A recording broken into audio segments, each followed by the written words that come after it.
সবচেয়ে সহজ শাস্তি একজন পাবে। সহজ শাস্তি প্রাপ্ত ব্যক্তিকে সবচেয়ে সহজ শাস্তি হচ্ছে দুইটা আগুনের ধুতা ফেটা সহ, দুইটা আগুনের ধুতা ফেটা সহ। বন্ধুরে আমার, যখন ওই সহজ শাস্তি প্রাপ্ত ব্যক্তিকে দুইটা আগুনের ফিতা সহ যখন তাকে পরিধান করানো হবে, তখন তাদের মাথার মগজটা, তখন তাদের মাথার ভিতরে যেটা মগজ রয়েছে টক বক টক বক করে ফুটতে থাকবে, টক বক টক বক করে ফুটতে থাকবে,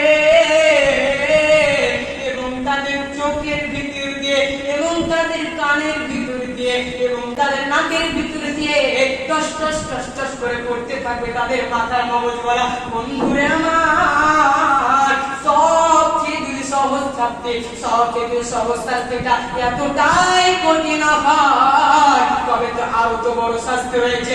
যাকে সবচেয়ে ছোট শাস্তি দেওয়া হবে সে বলবে আমার যে হয়তো আর কাউকে বড় শাস্তি দেওয়া হয় না, হয় না। কিন্তু বন্ধুরে, ওরে আমার পরিবার আম্বাসানের আরে, ওরে আমার পরিবার যুবক ভাইরা রে, মন দিয়ে শুনবে। সে ব্যক্তি বলবে আমার যে হয়তো আর সবচেয়ে বড় শাস্তি কাউকে দেওয়া হয় না, বরঞ্চ তাকে সবচেয়ে ছোট শাস্তিটা দেওয়া হচ্ছে।